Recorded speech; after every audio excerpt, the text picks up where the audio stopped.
नमस्कार, मैं मुकेश शर्मा व्याख्याता भौतिक विज्ञान फोर्थ चैप्टर के न्यूमेरिकल सोल्व कर रहे थे और उसमें से हमने जो उसका फर्स्ट न्यूमेरिकल है उसको हमने सोल्व कर लिया है। और अगर आपने वो वीडियो नहीं देखा तो आप उसको देखिए। उसके बाद में अगला न्यूमेरिकल सोल्व करते हैं और अगले न्यूमेरिकल में दे रखा है कि एक लंबे सीधे तार में 35 एम्पीयर विद्युत धारा प्रवाहित हो रही है, यानी कि लंबा सीधा तार है और उसमें विद्युत धारा प्रवाहित हो रही है 35 एम्पीयर, यानी कि आई बराबर कितना हो गया 35 एम्पीयर। तार से 20 सेंटीमीटर की दूरी पर स्थित किसी बिंदु पर चुंबकीय क्षेत्र का परिमाण ज्ञात कीजिए। ये लंबा सीधा तार है और इसमें कितनी एम्पीयर धारा प्रवाहित हो रही है 35 एम्पीयर। इस तार से 20 सेंटीमीटर की दूरी पर तार से इस तार के परपेंडिकुलर हम ये जो लाइन ड्रॉ करते हैं वो क्या हो गई इसकी दूरी, और उसको हम दर्शाते हैं किसके द्वारा, आर के द्वारा। तो आर बराबर कितना हो गया 20 सेंटीमीटर। 20 सेंटीमीटर का मतलब हो गया 20 गुणा 10 की घात माइनस 2 मीटर। यहाँ पर कोई पॉइंट है और इस पॉइंट को हम दर्शा रहा हूं किससे, पी से। इस पर स्थित किसी बिंदु पर चुंबकीय क्षेत्र का परिमाण ज्ञात करना है। इस बिंदु P पर हमें क्या करना है, इस बिंदु P पर B का मान ज्ञात करना है, चुंबकीय क्षेत्र का परिमाण ज्ञात करना है। तो जब लंबा सीधा तार होता है तो वहां पर हम चाहे तो बायो सावर्ट का नियम काम में लें और चाहे हम वहां पर एम्पियर का नियम काम में लें, उसके लिए जो अपना फॉर्मूला होता है वो फॉर्मूला होता है, बी का जो परिमाण का फॉर्मूला होता है वो होता है mu zero I upon 2 pi R. Mu zero I upon 2 pi R. ठीक है, तो देखिए म्यू जीरो का मान कितना होता है, म्यू जीरो का मान होता है 4 पाई इंटू 10⁻⁻7। तो मान रख दें तो कितना आ जाएगा, बी बराबर आ जाएगा 4 पाई इंटू 10⁻⁻7। आई का मान हमें दिया हुआ है कितना 35, तो 35 ऐसा कैसा रख देंगे, फिर 2 पाई ऐसा कैसा रख दिया, और आर का मान कितना दिया हुआ है 20 गुणा 10 की घात माइनस 2 मीटर। ठीक है, पाई से पाई क्या हो गया कैंसिल, इससे इसको काटा तो कितनी बार गया, ये 2 बार कट गया यहाँ पर। ठीक है, और इससे काटा तो कितना आ गया 10 की घात 1, 10 आ गया तो 10 की घात 1 लिख सकते हैं। तो बी का मान कितना आ जाएगा, बी का मान आ जाएगा यहाँ पर देखिए 35 गुणा 10 की घात माइनस 7 और 10 की घात माइनस 2 और 10 की घात प्लस 1 हो जाएगा 10 की घात माइनस 1, और 10 की घात माइनस 1 ऊपर जाएगा तो 10 की घात प्लस 1। ठीक है, तो बी का परिमाण कितना आ जाएगा, बी का परिमाण आ जाएगा 35 गुणा 10 की घात माइनस 7 और प्लस 1 हो गए 10 की घात माइनस 6, और इसका मात्र क्या हो जाएगा टेस्ला। 35 गुणा 10 की घात माइनस 6 टेस्ला। या ऐसे भी लिख सकते हैं 3.5 गुणा 10 की घात माइनस, यहाँ पर अगर इसको 3.5 लिखे इसका मतलब 10 का भाग दिया और 10 से क्या करना पड़ेगा गुणा, तो कितना आ जाएगा 10 की घात माइनस 5 टेस्ला। तो ये किसका मान आ गया, ये मान आ गया कि इससे आर दूरी पर स्थित किसी बिंदु पर जो चुंबकीय क्षेत्र का परिमाण होगा वो कितना होगा 3.5 गुणा 10 की घात माइनस 5 टेस्ला। अब इस क्वेश्चन में हमें यहाँ पर जो चुंबकीय क्षेत्र लग रहा है उसका केवल परिमाण पूछा है, इसकी दिशा नहीं पूछी है। लेकिन अगर इसमें दिशा भी पूछी जाए तो भी हम उसको ज्ञात कर सकते हैं, क्योंकि कंपटीशन एग्जाम में क्या होता है कि कोई भी क्वेश्चन कैसा भी आ सकता है, इसलिए हमें उसके हिसाब से क्या होना चाहिए, प्रिपेयर होना चाहिए। तो यहाँ पर हम इसकी डायरेक्शन भी ज्ञात कर सकते हैं, और डायरेक्शन को ज्ञात करने के लिए हम जो फॉर्मूला काम में लेंगे वो लेंगे दाहिने दाहिने हाथ के दाहिने हाथ के अंगूठे का नियम, दाहिने हाथ के अंगूठे का नियम।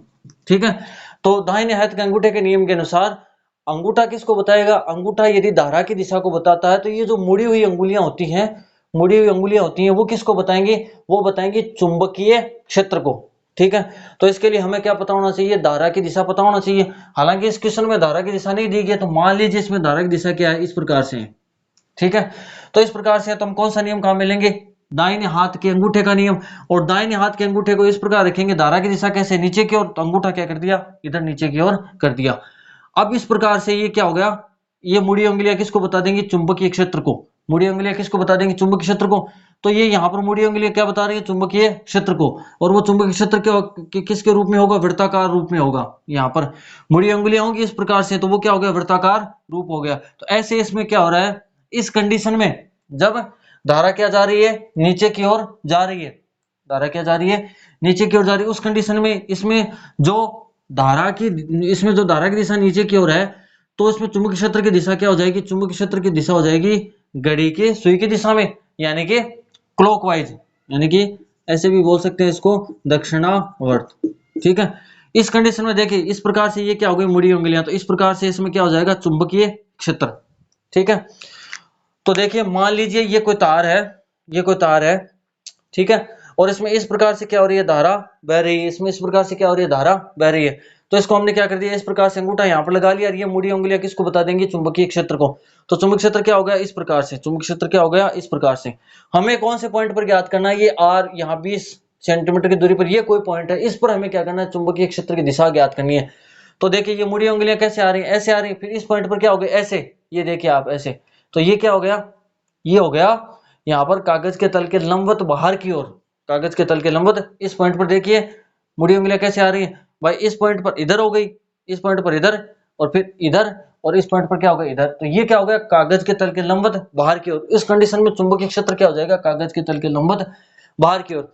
व्यावहारिक रूप में यदि तार क्या हो, व्यावहारिक रूप में क्या हो, तार क्या हो, इस प्रकार से तार हो, ठीक है, और इसमें क्या हो रही है, धारा की दिशा क्या है, मान लीजिए इसमें धारा की दिशा क्या है, इस प्रकार से है, ऐसे, ये क्या है इधर, इसमें धारा की दिशा है। अब देखिए इस पॉइंट पर हमें ज्ञात करना है, अगर धारा की दिशा ऐसे, इस पॉइंट पर हमें ज्ञात करना है, तो ये मुड़ी उंगलियां कैसे होंगी, ऐसे, यानी कि मुड़ी उंगलियां कैसे होंगी, इस पॉइंट पर कैसे हो जाएगी, ऐसे ऊपर की ओर। तो उस कंडीशन में क्या होगा, इस पॉइंट पर चुंबकीय क्षेत्र की दिशा क्या हो जाएगी, चुंबकीय क्षेत्र की दिशा हो जाएगी वर्टिकली अपवर्ड, यानी कि ऊर्ध्वाधर ऊपर की ओर, ठीक है ना। अगर तार को ऐसे रख रहे हैं तब क्या आ रही है, इसमें ऊर्ध्वाधर बाहर की ओर, और इस कंडीशन में क्या आ रहा है, ऊर्ध्वाधर ऊपर की ओर। तो दोनों आंसर क्या है, सही है, ठीक है। तो इसमें जो दिशा हो जाएगी चुंबकीय क्षेत्र की, वो हो जाएगी ऊर्ध्वाधर, ऊर्ध्वाधर ऊपर की ओर, वर्टिकली अपवर्ड, ठीक है। तो इस प्रकार हम क्या कर सकते हैं, इसमें धारा की दिशा यदि हमें दी हो तो चुंबकीय क्षेत्र की दिशा ज्ञात कर सकते हैं। अब ये दिशा का जो कंसेप्ट है उसको मैं कई तरीकों से इसको समझाने की कोशिश कर रहा हूं, फिर भी यदि आपको इसमें कुछ भी डाउट हो तो आप उसको कमेंट में पूछ सकते हैं, ताकि आपके ये जो कंसेप्ट है वो क्या हो जाए, क्लियर हो जाए, ताकि बार बार ये कंसेप्ट है वो आपको परेशान नहीं करे, ठीक है। इस प्रकार हम क्या कर सकते हैं, इसमें दिशा ज्ञात कर सकते हैं। आइए इसका अगला क्वेश्चन देखते हैं। अगले क्वेश्चन में दे रखा है कि क्षैतिज तल में रखे एक लंबे सीधे तार में 50 एम्पियर विद्युत धारा, यानी कि हमें गिवन में क्या दिया हुआ है, I बराबर 50 एम्पियर विद्युत धारा उत्तर से दक्षिण की ओर प्रवाहित हो रही है। तो मान लीजिए ये उत्तर है, ये क्या है, दक्षिण है, बोर्ड पर इसको हम इस प्रकार से दर्शा रहे हैं, ये मान लीजिए क्या पूर्व है, और ये क्या मान लिया, पश्चिम है, ठीक है। अब ऊपर नीचे को हम बोर्ड पर तो दर्शा नहीं सकते ऐसे, तो इसलिए हम इसको कैसे दर्शा रहे हैं, इसको डॉटेड के द्वारा दर्शा रहे हैं, ठीक है। तो ये क्या हो गया, ऊपर नीचे। 50 एम्पीयर विद्युत धारा उत्तर से दक्षिण की ओर, तो धारा की डायरेक्शन क्या हो गई, ये उत्तर से दक्षिण की ओर प्रवाहित हो रही है। तार के पूर्व में 2.5 मीटर की दूरी पर स्थित किसी बिंदु पर चुंबकीय क्षेत्र B का परिमाण व दिशा ज्ञात करनी है। इस तार के यहां से ये पूर्व दिशा है, और ये जो डिस्टेंस है r का मान वो कितना है, 2.5 मीटर। यहां पर इस पॉइंट P पर हमें क्या करना है, इस पॉइंट P पर हमें चुंबकीय क्षेत्र का परिमाण ज्ञात करना है। तो लंबे सीधे तार के लिए अभी जो हमने फॉर्मूला काम में लिया था, वही फॉर्मूला हम क्या करेंगे, दोबारा काम में लेंगे। और फॉर्मूला क्या था, B बराबर μ0I बटे 2πr। तो B बराबर कितना हो जाएगा, μ0 का मान 4π इंटू 10⁻⁷, I का मान दिया हुआ 50, और ये क्या आ गया 2π, ऐसा कैसा, R का मान हमें कितना दिया हुआ है 2.5 मीटर, तो यहाँ पर लिख दिया 2.5, ठीक है। पाई से पाई क्या हो गया, कैंसिल, और यहां पर कितना आ गया, 2 आ गया, और इसको काटा तो कितना आ गया, यहां पर इससे इसको काटा तो कितना आ गया, 20 आ गया, ठीक है। तो 20 गुणा 2 कितना हो गया, 40, तो कितना आ गया 40 गुणा, और यहां पर कितना बच गया, 10⁻⁷ टेस्ला। तो बी का मान कितना आ गया, 40 गुणा 10⁻⁷ टेस्ला, या बी का मान कितना हो जाएगा 4 गुणा, या बी का मान कितना हो जाएगा 4 गुणा, कैसे करेंगे, 10 का भाग दे देंगे तो कितना आ जाएगा 4, और 10 से गुणा कर देंगे तो यहाँ पर कितना आ जाएगा 10⁻⁶ टेस्ला। तो 4 गुणा 10⁻�6 टेस्ला इस पॉइंट बी पर चुंबकीय क्षेत्र का क्या हो जाएगा, परिमाण हो जाएगा, ठीक है। ये क्या है, चुंबकीय क्षेत्र का परिमाण। अब इसकी डायरेक्शन ज्ञात करनी है, तो अगेन हम वही फॉर्मूला काम में लेंगे, कौन सा, दाहिने हाथ के अंगूठे का नियम।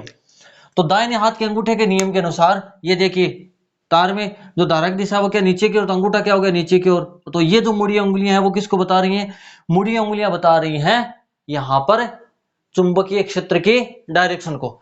तो यहां पर मुड़ी उंगलियां इस प्रकार से हैं, तो इस प्रकार से हैं, तो देखिए इस पॉइंट पर, इस पॉइंट P पर इस प्रकार से, ये देखिए यहां पर ऐसे आ रही हैं, ऐसे, तो ये क्या हो गई डायरेक्शन, इस प्रकार से, इस पॉइंट पर क्या हो गई, ऐसे हो गई। तो ये अगर यहाँ पर ये उत्तर दक्षिण है, ये पूर्व पश्चिम है, तो ये जो मुड़ी उंगलियां होंगी, देखिए आप, ये तार क्या है, इस तार में अगर इस प्रकार से देखा जाए तो ये उंगलियां क्या आ जाएंगी, अगर ऐसे इसमें रख रखा है हमने, ऐसे माना इसको इस बोर्ड के अनुसार, तो इस बोर्ड के अनुसार इस पॉइंट पर ज्ञात करना है, तो ये क्या हो गई आपकी तरफ हो गई मुड़ी उंगलियां, मुड़ी इस पॉइंट पर क्या हो गई, इस पॉइंट पर क्या हो गई आपकी तरफ। तो इस हिसाब से तो क्या होनी चाहिए डायरेक्शन, इसके डायरेक्शन होनी चाहिए वर्टिकली, यानी कि ऊर्ध्वाधर बाहर की ओर, ठीक है। लेकिन अगर इसको सही व्यवहारिक रूप में देखेंगे तो मान लीजिए, अगर व्यवहारिक रूप में देखेंगे तो मान लीजिए इसमें क्या है कि ये तो है यहां पर इस कंडीशन में, ये तो मान लो इसमें ये तो है उत्तर दक्षिण, ये तो मान लिया उत्तर दक्षिण, इसमें क्या मान लिया उत्तर दक्षिण, ठीक है। ये उत्तर दक्षिण हो गया तो उस कंडीशन में क्या हो जाएगा, ये क्या हो जाएगा पूर्व, और ये क्या हो गया पश्चिम, उत्तर दक्षिण पूर्व पश्चिम, ठीक है। तो पूर्व पश्चिम हो गया तो धारा हो रही उत्तर से दक्षिण की ओर, यानी कि ऐसे धारा क्या हो रही है ऐसे। हमें क्या करना पूर्व पर इस पॉइंट पर ज्ञात करना है, इस पॉइंट पर चुंबक क्षेत्र की दिशा ज्ञात कर रही है, धारा की दिशा क्या हो गई ऐसे हो गई, ये क्या हो गया उत्तर दक्षिण, ये हो गया पूर्व पश्चिम। तो अब देखिए अगर ऐसे अंगूठा होगा, अगर धारा की दिशा ये उत्तर से दक्षिण की ओर, आपकी तरफ क्या दक्षिण है, तो यह अंगूठा होगा तो ये उंगलियां क्या होंगी ऐसे होंगी, ऐसे होंगी। तो इस पॉइंट पर हमें ज्ञात करना है, इस पॉइंट पर देखिए कैसे ऊपर की ओर, इस पॉइंट पर क्या आ गया, ये उंगलियां कैसे जा रही हैं ऊपर की ओर, भाई ऐसे तो है ना इसकी डायरेक्शन, इसकी डायरेक्शन ऐसे तो होगी ना, ऐसे करके इस पॉइंट पर देखो ऐसे, फिर ऐसे और फिर इस पॉइंट पर क्या होगा ऐसे। तो इस पॉइंट पर क्या हो गई उंगलियां क्या हो गई ऊपर की ओर, इस पॉइंट पर क्या हो गई उंगलियां ऊपर की ओर। अगर ये उत्तर से दक्षिण ये पूर्व पश्चिम है तो ये उंगलियां क्या हो गई ये ऊपर और ये क्या हो गया नीचे हो गया। तो ये क्या हो जाएगा ऊपर और नीचे। तो ऊपर और नीचे को हम इस पे क्या कर सकते हैं बोर्ड पे दर्शा नहीं सकते ना, इसलिए ये कंडीशन क्या हो गई ऊपर और नीचे। तो इस कंडीशन में चुंबकीय क्षेत्र की दिशा हो जाएगी ऊपर की ओर, चुंबकीय क्षेत्र की दिशा हो जाएगी upward, vertically upward. Vertically upward का मतलब हो गया ऊर्ध्वाधर, ऊर्ध्वाधर ऊपर की ओर। तो ये क्या हो गई चुंबकीय क्षेत्र की दिशा, ठीक है।